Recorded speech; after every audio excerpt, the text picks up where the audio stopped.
And that's why people are advocating against it, because it'll cut off their lifeline and force them to have to get jobs or be responsible or take accountability for their life instead of doing what they're supposed to do that's best for the child. And there's a lot of situations. People are, do you know that people advocate against mandatory DNA testing at birth? I think I probably would I think I would advocate against that. Jesus. You advocate against it for what? Like, are you talking about for people that are married or just like single people? It doesn't matter. It doesn't matter. Oh, okay. But why are you against it, Trey? I would say if they married, I wouldn't say mandatory. I think they should still get tested. There are people babies outside of marriages, like from other people. Like maybe because I'm into watching stuff like that. I mean, they do, but at the end of the day, when they do it, they still make the man take care of it because they was married.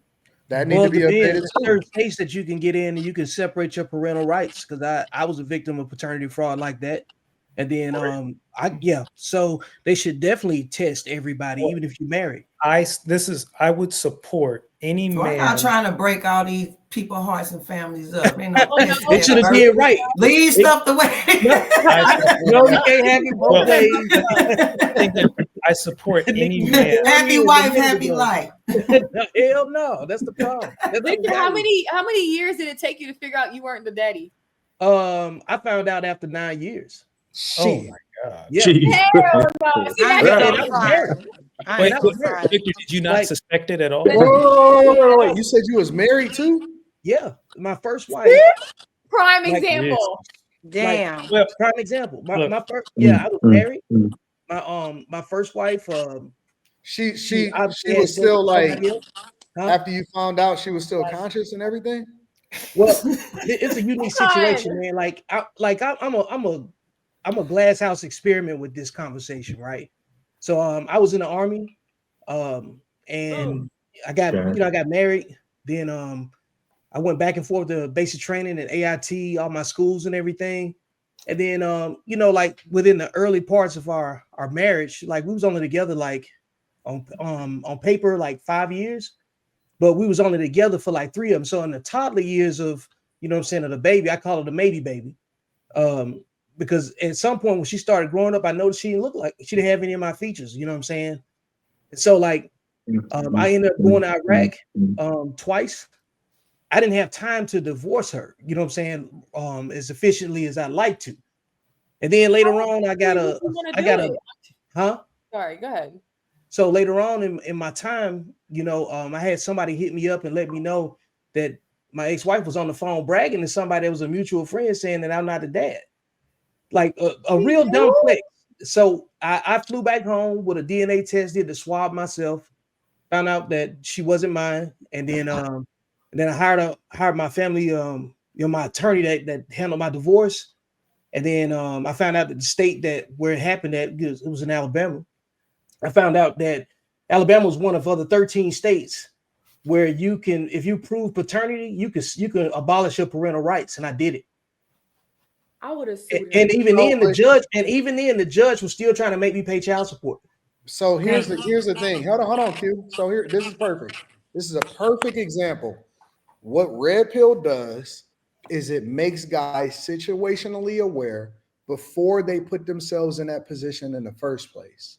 What they do, what it's supposed to do, is it's supposed to educate guys as to the do's and don'ts. If a guy comes to me today, for example, and I've had plenty of guys and I've gotten a lot of guys married, right? A guy comes to me today, he's a 40-year-old guy, and he meets a girl, right? And he says, Anton, I'm really successful. I love her. I'm the person that's going to snap him back to reality and say, okay, cool. I'm happy for you. I can't wait for y'all to get married. But did you do a prenuptial agreement? Let me make sure I put you with this lawyer. He's going to make sure that you do it the right way to be able to protect yourself, just in case 2 years from now that y'all decide that y'all want to get divorced, she's not taking half of your shit. You need to do it like this. You need to do it like, all it is information and the reality check of how you need to protect yourself, because when you seeing hazy because you in love, you can't see the reality of what you're going to be facing 2 to 3 years from now when the honeymoon phase is off. That's Anton, all it is. Anton, I agree with you about prenups, and a man should do what he needs to do to protect himself. The thing what I disagree with is like, Victor, your situation is crazy. I'm sorry. 9 That's years. not normal. Like that. And Yes, when the hell it is, Trey. You'll be surprised how many people. Right. Mhm. Well, I'm Anton, telling you, A lot. guys. No, Like, A lot. I'm telling you, I would you acknowledge, can't- if you haven't experienced what I'm telling you, you can't speak on it. but that I'm would be telling the you this. equivalent of me being in a car accident and saying, well, you haven't been, Trey, so you can't speak on it. Trey, if you've never been a victim of paternity fraud, you do not know what you're talking about. But if I look up percentage of paternity fraud and I see that it's less than 10%, does that But change? here's the thing, Trey. But you Hold can't on, look hold up on, percentage Trey. of paternity He's talking fraud on percentage. majority, Because that's how many right. people are lying about the How paternity? many people can You don't have you foundation see to that say there's that. a lot of data that's Mhm. that we can't actually add into this equation. I You Exactly. know how many men will probably never know. Never And we test ain't even their just kid. talking about today's men. Do you know how many guys actually think that they daddy is they daddy that ain't really they daddy that They they got got raised TV by? shows based on this. Man, it's a Right. lot of guys, bro. I'm not contending with the fact that you guys are saying a lot of guys, but I still believe it is the exception and not the rule. There's no way you guys will say that I this is don't care happening to the if it's majority of Your people. 3 opinion is based people on in the nothing. world. And Why as wouldn't is why yours. wouldn't we Just because something demand? happened to you doesn't mean it's happening to everybody else. Well, I don't care It if it's is 3. happening. Listen, They if not It it's is the father, happening. I Trey. agree. Nikki, if I it's No, a agree. lot. 5%, Where let's you say it's probably just don't 5%. know them people. No, Nikki, I Let's agree. say It's it's happening, 5%. but it's Let's not say it's all. 5%, right? Yeah, let's Okay. work off 5%. You don't whatever. think that 5% is 5% too many? I do think it is 5% too many. So why wouldn't we adjust the laws to accommodate those guys to make sure that we have no paternity fraud? I think that, in my opinion, I think that if a man is put on child support, he should be able to ask for a mandatory paternity test. Why are you against mandatory paternity tests at birth? Now, so in theory, Anton, if a woman has a baby and writes your name down, I don't think the government should come and knock at your door and say, hey, we need your blood, we need your DNA. I don't think they should be able to do that to you. And I don't think I would be an advocate for the government having access to your DNA just because some woman randomly put you on The government has access and They got everything anyway. Hold on, wait. The government has access and the autonomy to be able to determine whether or not you're going to be on child support if she filed for divorce. The government automatically steps in by default. Okay, You don't have a choice. No. You don't have a choice. But you do have a choice. You can You get a don't, paternity because test. the minute that she files for a government assistance, they want to know, is it a man living in the house with you? And they're going to hunt down the person that is on that birth certificate to make sure that they file for child support. And to my understanding, the man can then go to the court and say, hey, that child is not mine. And then there will be a mandatory paternity test. No, because The man if has you no right. especially in certain states, if you've taken care of that child Mhm. because you thought that it was your child, if you've taken care of it for however many long, a year, 2 years, 3 years, 4 years, the judge has the autonomy to be able to say, no, that's your child. You got to continue to take care of it because you've been taking care of it. You can't come back and do a DNA test and then remove yourself from responsibility of it. If They that's don't true, care. then That's not fair. I don't. I think just that- explained that very They scenario. don't care. I just explained that very scenario. The judge was still trying to make me pay child support, even though the law says something different, and I got off of it. Victor, I'm aware of your And anecdote, it happens a and I lot. appreciate your anecdote. I'm not saying that Trey, you're a liar. So your thing is like, okay, I've been married for going on 5 years, and we have a 2-year-old. When I was giving birth, they asked like, okay, do you like him? Does he want to take one? Because it's been so many cases of where they'll have a baby and then it's like they're not the father. And so my nurse, she was actually talking to me and my husband, telling us that you would be surprised how many people have taken care of these kids for 9 years, 10 years, sometimes they're adults, and they will forever believe that they're that child's father. And the whole time they're taking care of another man's kid. So that's totally believable. And again, like, and to Victor, These women need to go to his jail story for for that real, shit. because my cousin went through the exact same thing, and it tore him up because he thought his 4-year-old son was his, and the whole time he came back from the army and they got their paternity test and he was like, you're not the father, and it tore him up. So I completely understand where you're coming from on that. Yep. Can I ask No, a I question? agree. But I would make it clear. I agree that it happens. I just don't think it's happening as frequently as you guys are portraying it. Can I ask a question? It's happening way more than what you think, Trey. If you could prove that to me, I would love to see it.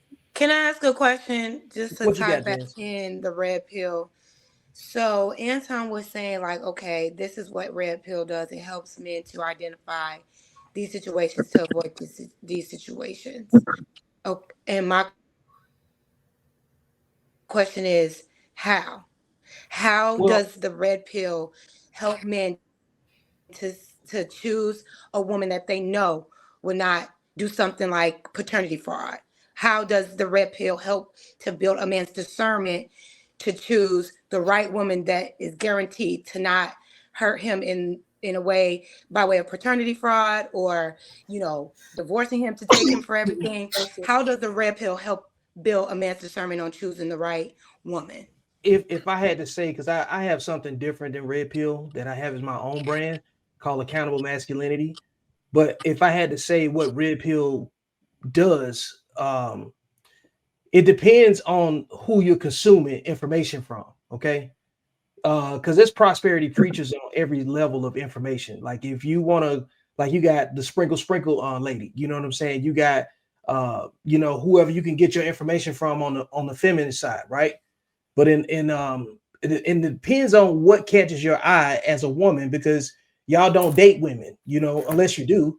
But men date women, so we know what we're looking at and dealing with based on what we can attract. I think the question you're asking is best answered by the source of information and where it comes from. The problem comes in is when women start consuming and paying attention to things that they don't like about what men discuss, because women have plenty of things that they discuss that men probably wouldn't find favorable, but we're not invading women's spaces to find out what we don't like so we be mad about it. So what are some things that you've heard, particularly in the red pill space, where you say, okay, I need to take this? Like, do you have any, like, this person said I need to do X, Y, and You want Z? me to go answer the question for you? But To I can answer the question for you. I'm sorry, there was a delay. You said what? I said I can answer the question for you if that's what you want. Yeah, I was just curious on like, how do they, like, what advice do they give guys to say? Is it a type of woman they say to avoid, a type of personality, a Yeah, I character mean trait? it's all encompassing. So for example, we separate the difference between. I think it's a much different. There's a difference between a hoe and a housewife. Yep. And so a lot of times you separate it based off of the red flags.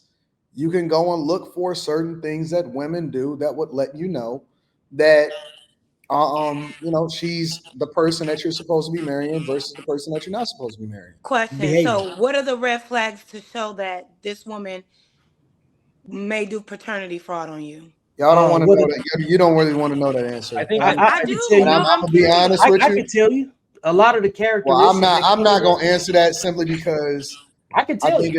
I think it'll hurt y'all. It will really hurt y'all feelings. Yeah, and I'm gonna hurt your feelings on this Hurt one. our I'm not feelings. I mean, y'all interested. like doing that anyway. So Well, here's the thing. The reality of it is this right here. The main characteristics that men need to pay attention to are paying attention to women that are raised without their fathers, the ones that's raised by women. Most promiscuous women are raised by promiscuous women without their fathers, and they don't respect men. Women that come from a house full of women are red flags. men too. okay, so okay. Yeah, of course, men too. We're talking about the women though, right Okay, now. I don't okay, wanna... but no, but what I'm okay, all right. She asked me So for a red flag. are I'm you just giving her saying one. okay? Yeah. Okay, But so are And you for saying women, don't date men that come from a house full of women. It's the same thing. okay, so but okay, are you saying that all women that have grown up without their fathers are like this? No, the ones that fit the behavior. Okay, majority. so if two women can be born under the same roof without a father, and one not be promiscuous and the other one is, then how do we How do you decide which one is which? The behavior. Because if you don't know me, and I'm sitting right here, and the other girls right here, we both say we came from a single parent home. Our mothers raised us. Our fathers wasn't there. How would you then know which one of us is promiscuous? Oh, it's really simple. It's just your behavior. Okay, my behavior.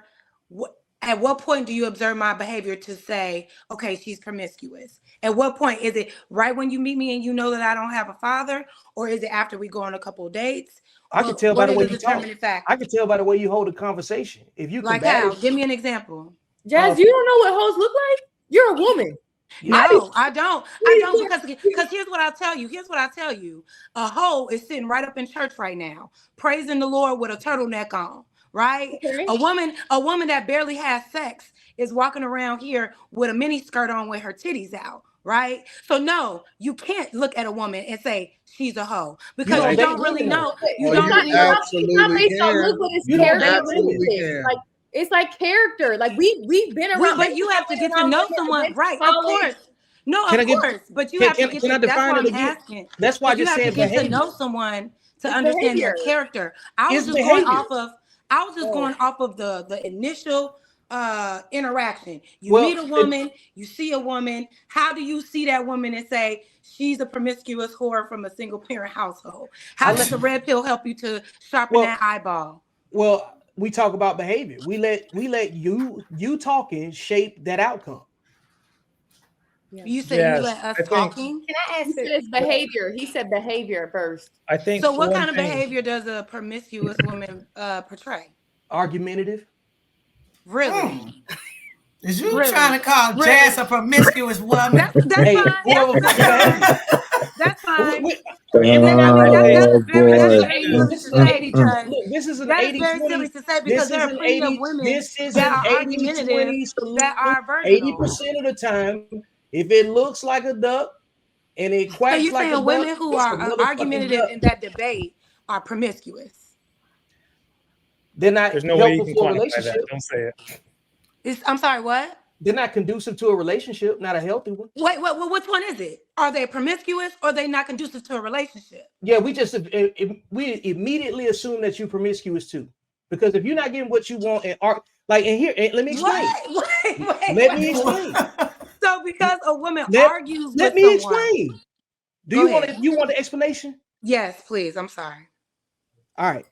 If you argue with me, right, on a regular basis, and you don't get what you want, and I don't get what I want, I'm gonna go get it from somewhere else, right? Until I find exactly what that I'm makes looking you for. Promiscuous. Hear what the fact that I even have to explain it says yes. What? The fact that I have to explain it, meaning like if you don't get what you want from guy to guy, that means you're promiscuous. But just because if I don't get what I want from guy to guy to guy, so are you assuming that every guy that I come across, I'm sleeping with them? No. So if I'm not sleeping with them, but I'm with this guy, we're not compatible. I talk to this guy, we're not compatible. I talk to this guy, we're not compatible. I'm just confused on how. If I don't get what I want, how does that automatically mean? If I don't get what I want from this guy and this guy and this guy, how does that make me promiscuous? That just means that I haven't found the right person for me yet. What would your father say? About what? Everything you just asked. I think he would be just as confused as I am, because how does a woman who is dating and not having sex with these men? When's the last time you talked to your father about this? About this? What do you mean about this? Like just in dating and anything else dealing with men. When's the last time you talked to him? I mean, I don't know about relationships. I don't know. Probably the last time, probably around my birthday. So how long ago was that? Why does it matter? Because I'm getting. Here we go. My birthday was in December. I don't know. Okay, so was he married to your mom? No. That's my point. See, this issue is about single parents. Your point? Single parents raise kids that are most likely going to end up being single parents. But my mother didn't raise me as a single woman. She was remarried. Just because if it wasn't with your biological father, I got an argument that that's there's life. a break And I know in how that y'all feel connection. about stepfathers. Y'all think they're just the pits of hell. I'm not talking about stepfathers. Like I'm not talking about that. dummies. I know how this group No. thinks I'm not trying to talk about stepfathers. I'm talking about. So you're assuming that because my biological father wasn't married to my mom, that I'm promiscuous. That's your No, assumption. I didn't say that. I just So said what it's is your different behavior.